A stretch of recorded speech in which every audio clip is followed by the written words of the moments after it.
मजा नहीं आ रहा है। हम करते हैं प्रबंध, आप चिंता मत करिए। कुछ गुजरात को दे देंगे, बिहार को दिखा देंगे ठेंगा, तो सवाल तो हम करेंगे। प्रति लाख व्यक्ति गुजरात में 11 किलोमीटर सड़क है, बिहार में 5.2, 47 लाख करोड़ का एमओयू साइन करवाया मोदी जी ने वाइब्रेंट गुजरात में, गुजरात के साथ, बिहारी के लिए 0। उसके अलावा अभी बोल रहे थे कि गुजराती से दिक्कत है। अरे भैया, आपके जो प्रदेश महामंत्री जिनको बनाए ना, भिखूभाई दलसानिया, जो अमित शाह को वोट दिए थे लोकसभा चुनाव में, उनको बिहार का वोटर बनवा दिए हैं ये लोग। और इंटरेस्टिंग तो ये है, वोटर लिस्ट में उनका नाम बिहार में गुजराती में लिखा है। कौन भी ये लोग गुजराती लिखता है भाई? कौन भी ये लोग गुजराती बोलता है? सवाल तो पूछेंगे। उसके अलावा टेक्सटाइल पार्क, पीएम मित्र पार्क, बिहार को कितना दिया आपने? 0। अभी जीएसटी पर बात हो रहा था ना, जीएसटी पर खाखड़े पर लगा दिया 0% जीएसटी। बहुत बढ़िया, पूरा देश खाखड़ा खाए, हम भी चाहते हैं। बिहार के पैक्ड मखाने पर 5% क्यों लगाया है? ये सवाल नहीं है, पूछे क्या? और आते हैं बिहार में राजनीति किस पे करना चाहते हैं मैं बताती हूँ। मुद्दा है नहीं ना, मुर्दों पे राजनीति करते हैं, जंगल जंगल चिल्लाते हैं। अभी आए थे प्रधानमंत्री जी, वहां विदेश में हंसी ठिठोली ही कर रहे हैं, और यहाँ आते हैं रोना, आंसू बहा रहे थे। आंसू बहाएंगे कैसे? आंसू बहाते हैं भाई? ये सवाल हम करते हैं कि गाली देना किसने सिखाया?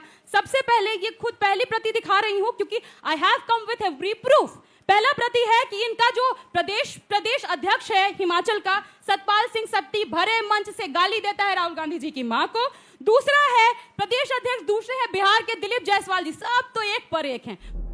जुम करो। वो कहते हैं 50 गाली एक साथ राहुल जी को दे सकते हैं, हमारे पास गालियों की डिक्शनरी है। इनके उप मुख्यमंत्री बिहार के सम्राट चौधरी कहते हैं गाली दे दे करके ही तो हम नेता बन गए लालू जी को। उसके अलावा इनके विधायक जनक सिंह बिहार विधानसभा में खड़े होकर के राबड़ी जी को गाली दिए। उसके अलावा इनके मुख्यमंत्री दिल्ली की नई नवेली कैसा कैसा गालियों का इस्तेमाल की है, ट्विटर पे जाइएगा, कान खड़ा हो जाएगा। तस्वीर आपके सामने यहीं से दिखा रही हूँ। और खुद प्रधानमंत्री मोदी जी, वाह वाह वाह, प्रधानमंत्री है देश के, प्रधानमंत्री जी ने कैसी कैसी भाषा का इस्तेमाल किया। मिक्स्ड ब्रीड बोला। आपकी माँ देश की माँ, राहुल जी की माँ देश की माँ नहीं है क्या? राबड़ी जी की माँ देश की माँ नहीं है क्या? ये माँ कौन सी माँ है? जिस व्यक्ति के साथ आप देख रहे हैं ना मोदी जी को, ये नया नवेला उनका चहेता है।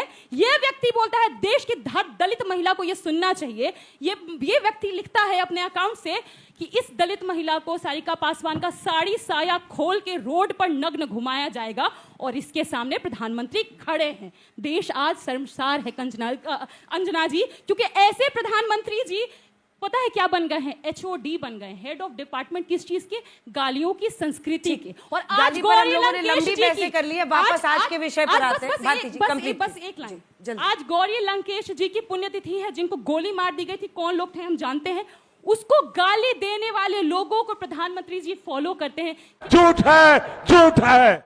बेशर्मो, शर्म करो, शर्म। परकटी महिलाओं को आरक्षण का लाभ मिलेगा, लालू प्रसाद यादव ने बोल दिया था। आप गलत, फिर झूठ। लालू जी ने कहा दलित पिछड़ी महिलाओं को भी आरक्षण का लाभ मिलना चाहिए। आप लोग इसके खिलाफ एक सेकंड झूठ फैला रहे हैं। पढ़ लिख के आए, अच्छा लगेगा। देखिए ठीक है, तेजस्वी यादव 4वीं फेल, 9वीं फेल, पूरा परिवार फेल, लेकिन हमारी बहन जो 20 है बहन, ये तो पढ़ लिख के आई है ना। गौरी लंकेश की जब हत्या हुई, किसकी सरकार थी बताइए? कांग्रेस की सरकार थी, और उस पर हमसे सवाल पूछ रहे हैं। इनको ये भी तथ्य नहीं पता। रुक, तेरे को बताते तेरी माँ की। इन्होंने कहा कि लालू जी महिला आरक्षण के खिलाफ थे। मैं देश को यहीं से बता देना चाहती हूँ, लालू जी महिला आरक्षण में कोटा विद इन कोटा चाहते थे कि दलित, पिछड़ी, आदिवासी, अल्पसंख्यक महिलाओं को भी उसका लाभ हो। आप मुझे बताइए कि अब मर्दों की जाति होती है इस देश में, महिलाओं की जाति नहीं है क्या? लालू जी हमेशा से ये चाहते थे कि जो बैकवर्ड महिला है, जो पत्थर तोड़ रही है, जो नाले में है, जो सब्जी बेच रही है, जो सब्जी उगा रही है, जो मछली मार रही है, मछली बेच रही है, फल बेच रही है, दूध बेच रही है, उस महिला को भी अधिकार मिले। और सदन में मायावती जी, फूलन जी, भगवती जी, सभी महिला पहुंचे। आप उसमें भी जाति का आरक्षण चाहती है? आरक्षण में भी जाति का आरक्षण, कोटा हमें चाहिए, क्योंकि वही समाज की सच्चाई है और देश में यही चाहता है। अंजना जी, मेरा प्रश्न गौरव भाटिया जी से है कि जहां आपने बात किया जंगल राज का, तो अभी आपकी ही सरकार है और अभी क्राइम बहुत ज़्यादा है। जैसे कि पटना में आप देख सकते हैं, पारस अस्पताल में क्या हुआ है, गोलीकांड कैमरा के सामने। और पटना के ही ये क्या बोलते हैं, बोरिंग रोड में खुलेआम पिस्तौल लहराया जा रहा है। तो इस चीज़ पे आप क्या बोल देंगे? हॉस्पिटल में ऑन कैमरा, मतलब वीडियो है उसका। मैं उत्तर दे सकता हूँ? हाँ जल्दी जल्दी। मेरे भाई, मैं तो ये मानता हूं कि एक भी क्राइम अगर होता है तो वो बहुत ही चिंताजनक है, लेकिन आज तक का आंकड़ा है, उस शो में मैं था, मैं बड़ी जिम्मेदारी से आपको बता दूं, हत्या, डकैती, लूट, सब में क्राइम ग्राफ नीचे आया है और करीब 20 से 30% की कमी हुई है नीतीश कुमार जी जब से मुख्यमंत्री बने हैं। ये एक आंकड़ा है। मेरा सवाल बीजेपी से है। देश में अभी फिलहाल में एक ट्रेंड देखने को मिल रहा है कि सरकारें पूरे 5 साल तक रोजगार को रोक के रखती हैं और जब चुनाव आता है तो उसी टाइम पे धड़ल्ले से नौकरियों की बाढ़ आ जाती है। इसको लेकर आप क्या सामान भी सस्ता होता है। जवाब दीजिए। अंजना जी, मैं जवाब दे देता हूँ। बिहार मेरे भाई भी कुछ कहना चाहते हैं और मैं भी जोड़ना चाहता हूँ, मैं अपनी बात रख लेता हूँ। और वो बिहार में 7 लाख सरकारी नौकरियां दी जा चुकी हैं और स्वरोजगार के योजनाओं से 27 से 28 लाख लोगों को रोजगार उत्पन्न किया गया है और 3 लाख वैकेंसी निकला हुआ है और यह प्रक्रिया चल रही है। आप बताइए कि भारत के किस राज्य में इस तरह से सरकारी नौकरियां दी जा रही है? और ये दोनों जा रहे हैं ना, जो उत्तर प्रदेश के 2 लड़के जिनको आप लोगों ने कहा, ये दोनों बिहार के लिए 2 लकड़बग्घे हो गए हैं और ये कहीं ना कहीं अपने ही सेल्फ गोल में फंसते जा रहे हैं। प्रधानमंत्री जी के माता जी को गाली दे करके और गंगा के किनारे डांस करने का वीडियो वायरल होने से किसको नौकरी मिलेगी, जरा आप ही हम लोगों को बताइए। अभी बदत है भाई, अभी बदत है।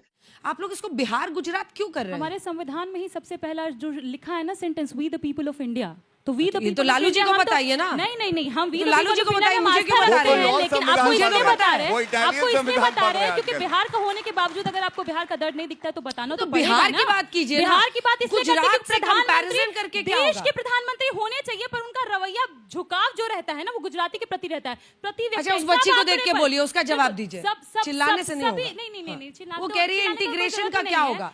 चुनाव तो खत्म हो जाएगा। सुनिए ना अंजना जी, प्रति व्यक्ति आय, फैक्ट्स पर बात करते हैं। प्रति व्यक्ति आय गुजराती की 32,000 रुपए महीना, बिहारी की 5500 क्यों है? 20 साल से किनकी सरकार? इनकी सरकार है ना। यही दूसरा, पूछिए। आपने कहा कि पूर्णिया में जा रहे हैं अब मोदी जी पता नहीं क्या क्या उद्घाटन करने के लिए, शिलान्यास करने के लिए चला था बीच में बिगिनिंग में, अभी फिर दरभंगा भी तो 2 बार चले गए, आज तक एक पिलर नहीं खड़ा हो पाया है बिहार में। ये सब बताइए। बिहार तो आपको बताना चाहिए, आप विपक्ष हैं, दिस इज योर जॉब। सारी बातें हम बोल रहे हैं पर ये देश का दुर्भाग्य है कि मोदी जी चाहते हैं कि मोदी जी की माँ दुर्भाग्य के ऊपर इनका डिबेट देश हो, का दुर्भाग्य बोल रहे हैं। मोदी जी की माँ के ऊपर डिबेट हो पर बिहारी के दर्द की कोई परवाह ना हो। हम हमेशा बोलते हैं दवाई नहीं, हम कमाई चाहते हैं पढ़ाई चिराग जी की लिखाई माँ पर भी सिंचाई डिबेट कार्रवाई, हो कि इसकी क्यों गाली मुद्दों दी की गई। बात होनी चाहिए। दलितों आप की बोलते हैं बात आप करते लकड़बग्घा हैं। बोलते हैं, आप लकड़बग्घा, धीरेन जी गलत बात है। आप लकड़बग्घा बोल दिए तुरंत से। आपके वाले खुद सेल्फ डिक्लेयर्ड हनुमान हैं, लेकिन हम नहीं बोलेंगे क्योंकि आप ये सब भाषा इस्तेमाल करते हैं।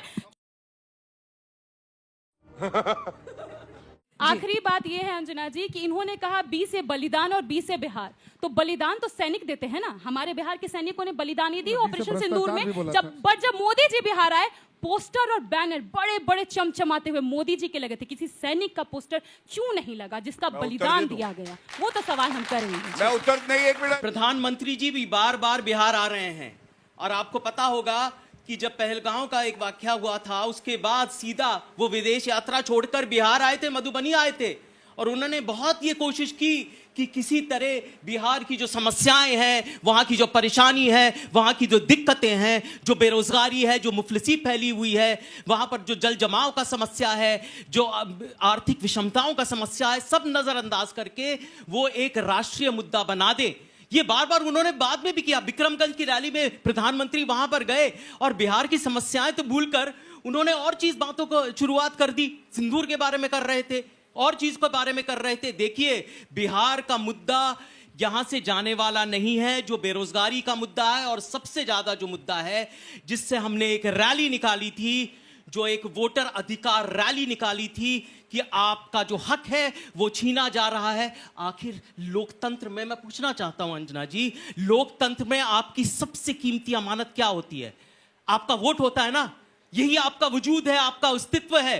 बात तो सही है। यही आपकी पहचान है। दुनिया भर में आपका जो सम्मान होता है वो इसलिए क्योंकि आप अपनी नुमाइंदगी चुन सकते हैं। आवाम ये फैसला करती है कि हुकूमत कौन करेगा यहां पर, और वो छीना जा रहा है। ये मुद्दा है, बेरोजगारी एक मुद्दा है वहां पर, और आप और चीजें सुर्खियों पे ला रहे हैं, वो मुद्दा नहीं है, उनको भूल जाइए। और मैं ये कहना चाहता हूं, बार बार प्रधानमंत्री गए, भाई आर्थिक स्थिति तो यहां पर पूरी ध्वस्त है, पूरे मुल्क की ध्वस्त है। जीएसटी किया था, उससे पहले नोटबंदी की थी, और नोटबंदी तो एक प्रहार था यहां के गरीब आदमियों पे। नोटबंदी के बाद जीएसटी जिस तरह से आई और एक तरह से जो सुधार हुआ है यहाँ पर जीएसटी में, सरकार स्वीकार कर रही है कि हमने बहुत बड़ी गलती की, तो थोड़ी तब्दीली ले आते हैं बिहार चुनाव के पहले। लेकिन ये जुमला और ये सब बातें काम नहीं करेंगी। यहाँ पर इस मुल्क में मुफलिसी है, गैर बराबरी है, बल्कि मैं ये कहूँगा कि गैर बराबरी का हद इतना हो गया है, अपनी वेशवाद के भी ज़्यादा इस वक्त गैर बराबरी है, क्योंकि बड़े बड़े कारोबारियों को यहाँ जितने भी संसाधन हैं वो दिए जा रहे हैं। 1% लोगों के पास 40% संसाधन है इस मुल्क पे। 1% लोगों के पास इख्तियार है 40% यहाँ के रिसोर्सेज पे। जरा सोचिए, जरा कल्पना कीजिए अंजना जी। और ये बिहार का ये गैर बराबरी का, क्षेत्रीय गैर बराबरी का भी मामला है। ठीक है, यही नहीं, अभी और सुनिए।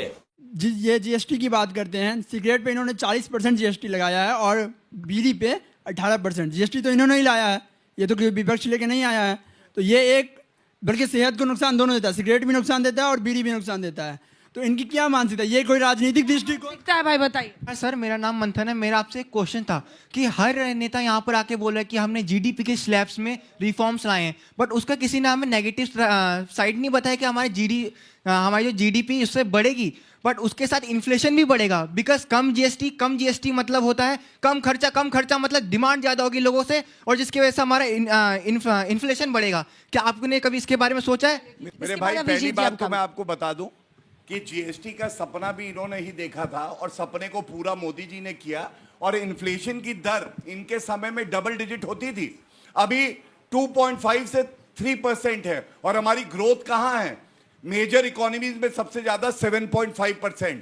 और यह भी गलत नहीं है, 2,40,000 करोड़ रुपए 2025 में अप्रैल माह में जीएसटी हमने कलेक्ट किया। इसीलिए ये जो लाभ मिल रहा है, 400 ऐसी वस्तुएं हैं जहां पे जीएसटी की जो टैक्स दर है वो घटाई जा रही है। झूठ बोलो, बार बार झूठ बोलो। बहुत सलीके से काम करते हैं ये लोग। कलम से कुछ दिक्कत है, इसीलिए तेजस्वी जी हमेशा कहते हैं ये हाथों में तलवार देना चाहते हैं, कलम नहीं।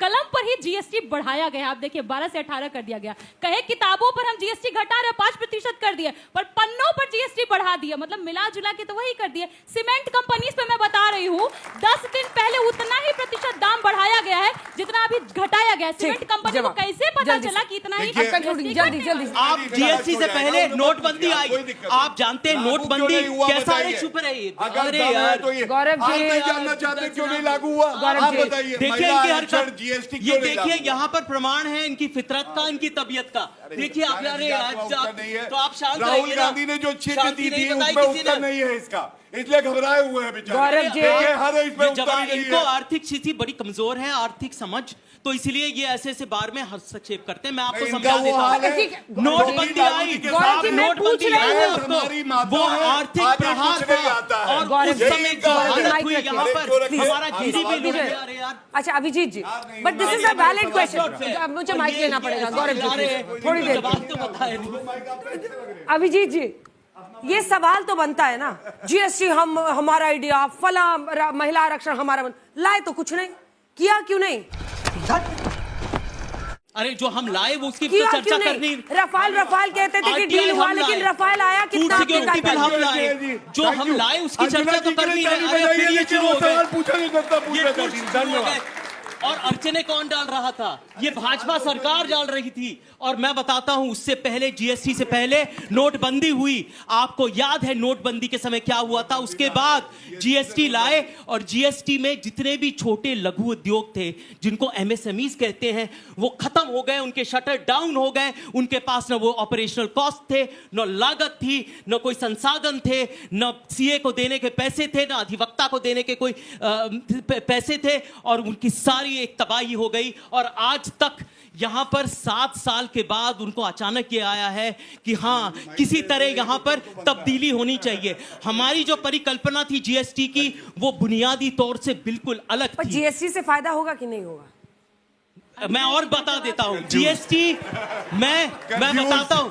अरे ये ऐसी मत, इसीलिए मैंने माइक हटा लिया। आप उत्तर नहीं दे रहे ना। मत कीजिए, वो भी बीच में आपके एक बार नहीं बोले। Please don't do this, not my habit, और मेरा अदब में नहीं है। मेरी संस्कृति और बड़ी संस्कृति की बात की ना, मेरे अदब और संस्कृति में नहीं है कि इनका हस्तक्षेप करें। ये जो मना कहने दीजिए, ये तो आते हैं रोज कह जाते हैं। गजब बेइज्जती है।